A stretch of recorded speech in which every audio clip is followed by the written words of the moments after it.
അസ്സലാമു അലൈക്കും വറഹ്മത്തുള്ളാഹി വബറകാതുഹു. കൽപ്പിക്കാത്ത കാര്യം ചെയ്തു പോയതിൽ സംഘത്തിനു വലിയ സങ്കടം തോന്നി. പ്രവാചകൻ സ്വല്ലല്ലാഹു അലൈഹി വസല്ലം തങ്ങൾ കൽപ്പിച്ചതിനും അപ്പുറം ചെയ്തു പോയല്ലോ.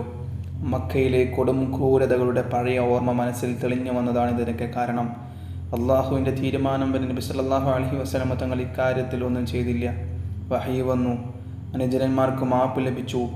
ബന്ദികളുടെ കാര്യത്തിൽ തീരുമാനമുണ്ടായി. അവരെ ഉടനെ വിട്ടയക്കുക. ബന്ദികളാക്കിയ രണ്ടുപേരെയും വിട്ടയക്കാൻ കൽപ്പിച്ചു. നേരത്തെ ഒരുപാട് ദ്രോഹം ചെയ്തവർ ഇപ്പോഴും ദ്രോഹിക്കുന്നു. മക്കയിൽ തിരിച്ചെത്തിയാൽ ഇനിയും അത് തുടരും. എന്നിട്ടും ശത്രുക്കളെ തടഞ്ഞു വെച്ചില്ല. അവരെ മോചിപ്പിച്ചു. അക്രമം ഒരളവോളവും അനുവദനീയമല്ല. ഈ സംഭവം മക്കയിൽ വലിയ ഒച്ചപ്പാടുണ്ടാക്കി, ബഹളമുണ്ടാക്കി. തങ്ങളുടെ കൂട്ടത്തിൽപ്പെട്ട ഒരാളെ മുസ്ലിങ്ങൾ വധിക്കുകയോ? ഖുറൈശികൾക്കത് ഓർക്കാൻ കൂടി വയ്യ. ഒരു യുദ്ധം അനിവാര്യമാണ്.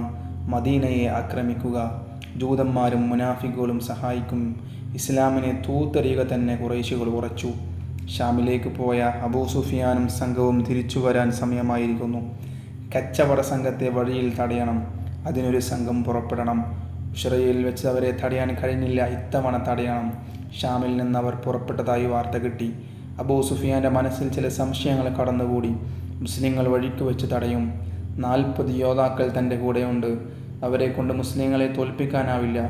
മക്കയിൽ നിന്ന് സഹായസേന ഉടനെ എത്തിച്ചേരണം. കച്ചവട സംഘം യാത്ര മറ്റൊരു വഴിക്ക് തിരിച്ചുവിടുകയും വേണം. മക്കയിലേക്ക് ഒരു ദൂതനെ വിടാം. ലംലം ഇബ്നുൽ ഗഫാരി മക്കയിലേക്ക് അയക്കാൻ തിരഞ്ഞെടുത്ത ദൂതൻ. ആൾ വലിയ തന്ത്രശാലിയാണ്. ഖുറൈശികളെ ഇളക്കിയിടാനുള്ള തന്ത്രമൊക്കെ കൈവശമുണ്ട്. നല്ല പ്രതിഫലം നൽകി ലംലമിനെ മക്കയിലേക്ക് അയച്ചു. ലംലം വളരെ വേഗം യാത്ര ചെയ്തു. മക്കയുടെ അതിർത്തി കടന്നതോടെ അയാൾ തൻ്റെ ഉടുപ്പിൽ മുൻഭാഗവും പിൻഭാഗവും പിച്ച് ചീന്തി. ഒട്ടകത്തിൻ്റെ മൂക്കും ചെവിയും മുറിച്ചു. രക്തമൊഴുകിക്കൊണ്ടിരുന്നു. അയാൾ ഒരുതരം അട്ടഹാസം പുറപ്പെടുവിച്ചു. മക്കക്കാർ അട്ടഹാസം കേട്ട് ഓടിക്കൂടി. എന്തൊരു കാഴ്ച! ഒട്ടകത്തിൻ്റെ ചെവികളും മൂക്കും മുറിച്ചിരിക്കുന്നു. രക്തമൊഴുകുന്നു. വസ്ത്രം പിച്ച് ചീന്തിയിരിക്കുന്നു.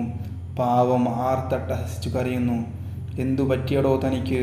ഖുറൈശികളെ, നിങ്ങളുടെ കച്ചവട സംഘം അപകടത്തിലാണ്. മുഹമ്മദിൻ്റെ പിടിയിലാണ്.